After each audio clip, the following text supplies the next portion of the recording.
café, je suis content. OK. Alors, on va utiliser notre tableau IRE pour résoudre un problème d'équilibre. Maintenant, la première chose à se souvenir, regardez I et regardez E. Quel est le même mot dans les deux? Concentration. On travaille toujours avec des concentrations. Donc, toujours des moles par litre. Okay. Alors, ça, c'est très important à garder en tête parce que des fois, on va vous donner des quantités et un volume d'un contenant. Deuxième chose, une réaction à l'équilibre est toujours dans un système fermé. Donc, si un contenant a 4 litres de volume, c'est 4 litres pour tout. Okay? Very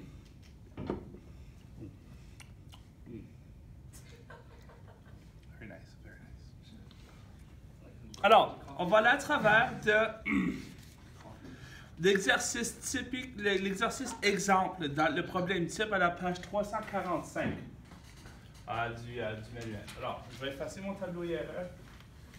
Là, je vais vous montrer comment vous en servir.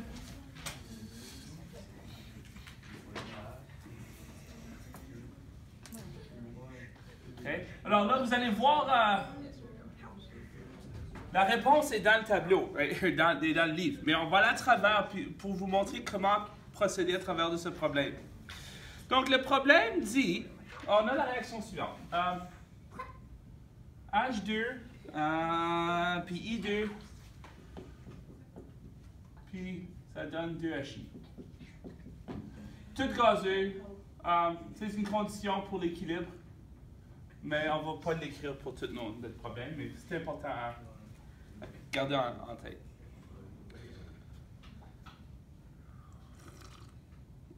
Alors, la réaction suivante a une constante d'équilibre de 25. On a déjà une donnée qu'on a. Okay? Constante d'équilibre est de 25. Boom! Ça, c'est très important. Maintenant, on associe toujours une constante d'équilibre à une température. OK? Parce que, bien sûr, à différentes températures, la constante change d'endroit. Maintenant, on ne va pas écrire la température parce qu'on assume qu'on fait le calcul pour la température de celui-là. Donc, on lit la question. C'est-à-dire, on place 2 moles de H2 et 3 moles de I2 dans une cuve à réaction de 1 litre. Okay? Alors, on a combien de moles de H2? 2,00 moles. Puis I2, on a 3. Puis on a un volume de 1 litre. Hey. Donc, c'est 2, pourquoi c'est 3? I2, lis la question. Lis la question, Ruben. Regarde la question à page 345. Oui, regarde-la. Tourne la page à 345. Ça, c'est pas 345. Direct au fond, ça dit problème type. OK. L'autre page. Yeah. Ça clairement dit good. OK, OK, there you go. Tu as réussi. OK.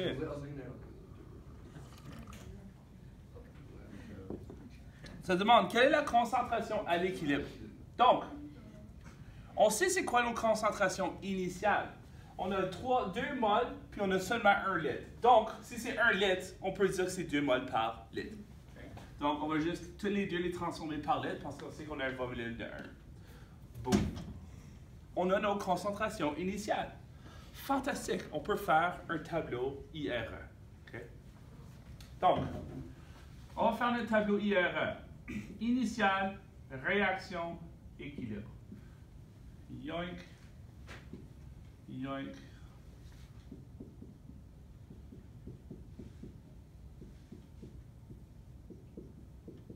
OK.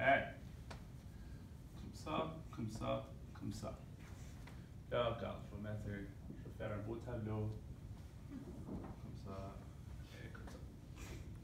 Alors, quelles sont mes concentrations initiales selon les données que j'ai reçues du problème?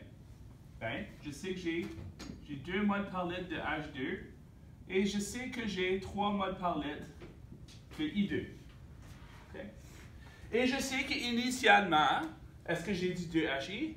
Non, parce que je n'ai pas commencé la réaction encore, alors j'ai une concentration de 0 mol par litre. Maintenant, je sais que la concentration de ça va diminuer par un certain montant. Dans cette concentration, je vais mettre que ça diminue par un facteur de x. Maintenant, ici, ça diminue aussi par un facteur de x. Maintenant, il y a une chose ici que je ne vous ai pas mentionné encore. Je pourrais mettre aussi diminuer par un facteur de 2x, 3x, 4x. Ça pourrait avoir un numéro ici. Ce numéro est associé au nombre de moles dans la réaction. Alors ici, ça diminue par un facteur de juste x parce que c'est une mole de H2. Okay. Cette concentration ici va diminuer aussi par une quantité de 1x. Donc juste x. Par contre, le 2HI, lui, va augmenter en concentration parce que je l'ai 0, puis ça devrait monter, ça va atteindre un équilibre. Alors ici, ça va augmenter, alors un plus, par un facteur de combien de x? 2, parce que j'ai 2 moles. OK, here comes the fun part. Quelles sont mes concentrations à l'équilibre? Là, là, là. C'est pas. Ah! 2,00 moins x. Ici, c'est 3,00 moins x. Et ici, ça va être 0 plus 2x. Et voilà, tu as tes concentrations finales. Bravo, vous avez réussi. Non, ça, c'est pas des bonnes concentrations. Il y a des x là-dedans. Si seulement il y avait une façon de trouver ça. Alors, on a ça, par contre. Et ça va nous aider beaucoup, beaucoup, beaucoup, beaucoup, beaucoup. Alors, on va faire notre réaction à l'équilibre. La constante d'équilibre, Kc, va être concentration de HI, n'est-ce pas, au carré, divisé par concentration de H2 à la 1 par concentration I2 à la 1. Right? Je vais transformer ça en réaction de constante d'équilibre. Maintenant, n'oubliez pas, ça c'est toutes les concentrations à l'équilibre. J'ai mes concentrations à l'équilibre. Alors si je les plug dedans, je peux trouver la valeur de x. Alors, et j'ai ma constante d'équilibre qui est 25. Alors je vais remplacer tous mes numéros. J'ai 25,0 qui devrait égaler ma valeur à l'équilibre de HI qui est 2x au carré divisé par ma valeur de H2 à l'équilibre qui va être 2,00 moins x multiplié par ma valeur de I2 qui va être 3,00 moins x. Il nous reste juste de trouver c'est quoi la valeur de x. Une fois qu'on a x, boum, on a résolu notre problème. Right? Là, ceux-là qui a eu les maths réalisent ce qui s'en vient, right? Un petit peu de règle de 3, yeah. Règle de 3 sur des stéroïdes. Alors, manipulons cette formule. Alors, première chose qu'on va faire, c'est qu'on va éliminer cette misère de fraction qui cause toujours des problèmes pour tout le monde, n'est-ce pas? Alors, on va prendre cette fraction-là, puis on va prendre ces deux-là, puis les mettre en haut. Okay? Donc ça veut dire que je vais avoir 25,0 multiplié par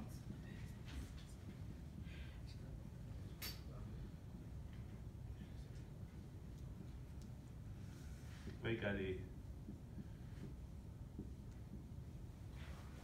Ça marche, ça?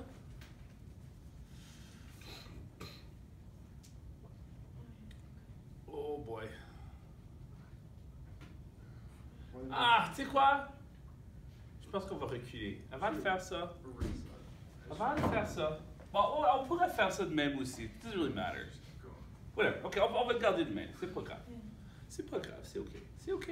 OK. Chut, chut, chut, chut. C'est OK. OK. 2x au carré. qu'on peut résoudre ça? C'est quoi 2x au carré? C'est 2x fois 2x. Qui va être 4x au carré. Merci. Quelqu'un attendait que quelqu'un fasse les maths. Oui. Faites attention, right? Parce qu'il faut faire le x au carré et il faut faire le 2 au carré. Ok, alors 4x au carré, ça c'est simplifié, boum, on est good, on est content. Ce côté ici, oh, c'est sorte de dégueulasse. C'est dégueulasse. So, qu'est-ce qu'il faut que je fasse ici? Hein? Foil, oui. Pied, ou peu importe. Okay. Donc, la première chose qu'on peut faire, c'est qu'on va multiplier ces deux-là, puis on va faire le 25 après, parce qu'il va être plus facile une fois que c'est tout fait ici. Okay. Oh, dégueulasse. OK. Donc, on doit faire les deux. Donc, je vais me mettre plus loin ici. OK. OK. 2 fois 3. OK, all right, good. 6. Okay. Là, on va enlever les points ici, honnêtement. Merci. C'est juste l'enfer. Ça rend la vie un peu plus facile. OK. OK, alors, 2 fois 3, 6. 2 fois moins x. Moins 2x. Ensuite, moins x fois 3. Moins 3x. Et moins x fois moins x. X au carré. Plus x au carré. Fais attention. Ici, là, c'est un champ de mine pour se tromper sur des signes. Très attention. Alors, je viens de résoudre tout ça. Là, il faut que je multiplie tout par 25. Oui. Donc, 6 fois 25? 150. Moins. Maintenant, je vais additionner ces deux-là. En fait, ce que je pourrais faire, c'est que je peux additionner ces deux-là. N'est-ce pas? Moins 2 puis moins 3 va donner moins 5 x plus x carré. 25 4x au carré. OK, là, on va faire notre distribution. 150 moins 5 fois 25. 125. Moins 125x. Là, il faut que je l'écris comme du monde. Oh, pas x carré, plus x. Plus 25x au carré va égaler 4x au carré. Là, on va mettre tous nos termes sur un côté pour rendre notre vie plus facile. Ça veut dire que c'est 4x, je peux le mettre sur ce côté ici, qui va donner 150 moins 125x plus 25x au carré moins 4x au carré, qui va donner 0. Là, je vais juste effacer en haut ici pour qu'on puisse continuer en haut. Okay. Je vais juste le réécrire ici.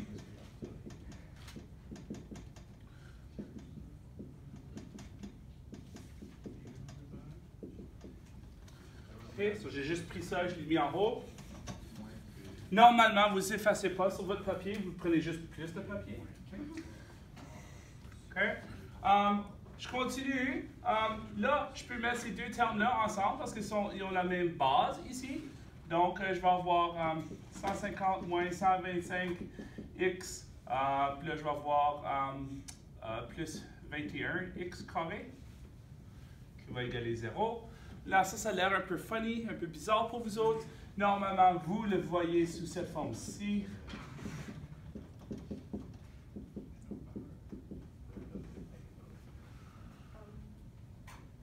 Ça ressemble à quoi, cette affaire-là?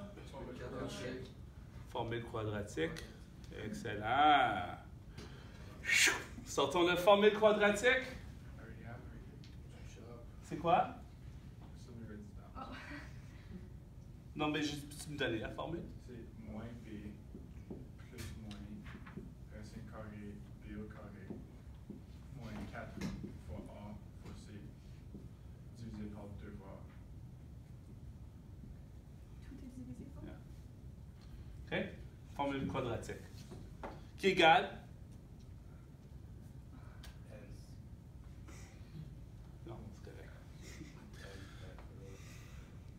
égale x.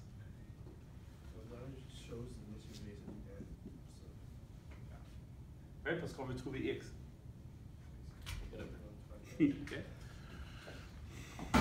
So, là, il y en a qui commencent à avoir des cauchemars.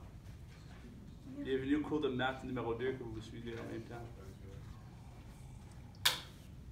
Est-ce qu'on va juste le faire? Yeah, je vais vous laisser le faire. Je vais vous donner. En fait, faites-le pas, vous autres, c'est déjà fait. Juste, vous pouvez juste écrire la formule quadratique. On va le pratiquer dans la première question, OK? Mais si vous le faites dans votre formule quadratique, OK, puis vous pluguez les numéros, vous devriez arriver avec deux valeurs de x.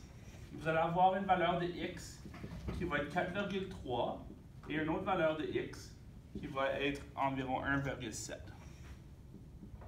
OK? Bien sûr, formule quadratique nous donne toujours deux valeurs de x. Maintenant, l'important, c'est qu'est-ce qu'on fait avec ces valeurs de x? Mais ça va nous permettre de trouver nos concentrations à l'équilibre. Alors là, on peut revenir parce que là qu'on a trouvé notre x, on peut trouver nos vraies concentrations.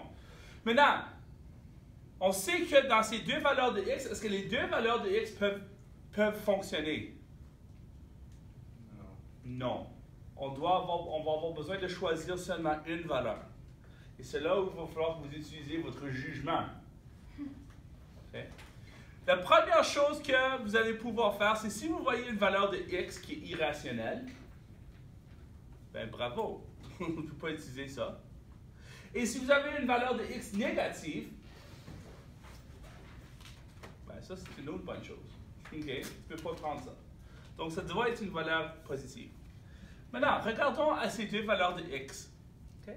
Quelle de ces deux valeurs de x, pour vous semble le plus raisonnable? 1,7. Pourquoi 1,7? Parce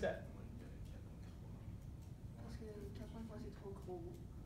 4,3 c'est trop gros. Si je mets 4,3 ici, je vais avoir un chiffre négatif. Je ne peux pas avoir négative concentration. Right? Ici, si je mets 4,3, je vais avoir encore négative concentration. Je ne peux pas avoir une concentration négative. Je viens de Lavoisier va être choqué. Donc, 1,7 est la seule valeur qui est raisonnable ici. Okay? Donc, par magie, tu remplaces tout par 1,7.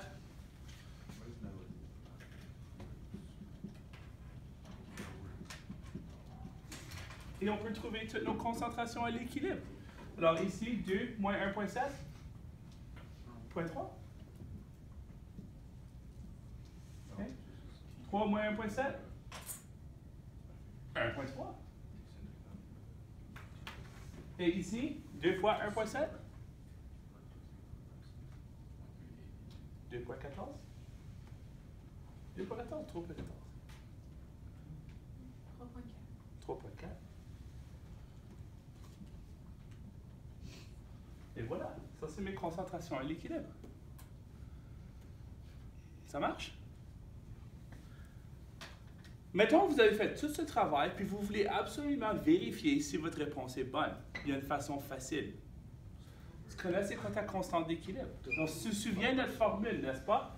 Notre formule, c'est constante d'équilibre, c'est concentration de HI à l'équilibre au carré sur concentration de H2, n'est-ce pas? Maintenant, initialement, vous l'avez fait avec des poches de X, là, puis ça, c'était compliqué. Mais maintenant, vous avez des vrais numéros. Donc, est-ce que 25 va égaler 3,4 au carré? H2, c'est 0,3 et 1,3. Est-ce que ça fonctionne comme numéro? Je l'espère. Ou au moins proche. 3,4 au carré va donner 11,56. 0,3 fois 1,3 va donner 0,39. Est-ce que 25 égale 11,56 divisé par point, par 0,39? Là, vous allez voir quelque chose qui semble un peu bizarre.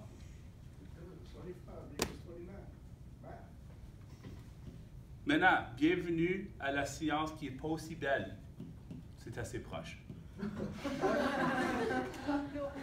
Pourquoi? Pourquoi est-ce que ça c'est assez proche?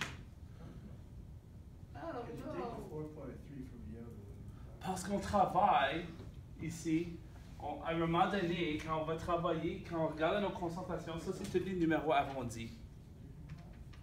Alors dans des numéros arrondis, c'est pas illégal. C'est pas beau.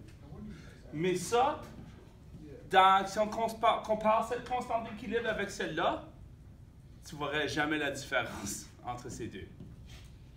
So, good enough. Okay. Maintenant, si ça c'est comme 229, pas assez proche. Okay. Et ça c'est plutôt assez proche. Okay. Donc, voilà comment résoudre. Alors, si tu utilises le tableau IRF pour trouver des valeurs, puis après ça tu isoles X et tu reviens. Alors, c'est à vous de vous mettre au travail et essayer de faire les questions à la page 347. Okay. Ceux-là, je vous garantis que vous n'allez pas les finir aujourd'hui, puis probablement peut-être au prochain cours. OK? De 11 jusqu'à 15. Ça, là, encore une fois, vous autres, il y a des questions là-dedans qui vont vous prendre probablement 40 minutes à faire. Il y en a là-dedans. L'important, vous autres, c'est très primordial de rester organisé. Fais ton tableau, mets tes données, efface pas tes calculs. Parce que si tu as fait une faute à quelque part, il faut être capable de la trouver. Je vais quand même les calculs, le mettre dans le petit dossier là. Non, ça c'est pour vous pratiquer. Puis je vais vous donner un quiz plus tard. On va en faire un par quiz. Okay? Yeah. Would be fun. OK? Alors, j'aimerais ça que vous vous essayez une étape à la fois. C'est sûr et certain que vous allez frapper des murs ici. Alors, n'hésitez pas, il faut absolument demander des questions si vous frappez un mur. C'est important. All right? Bonne chance.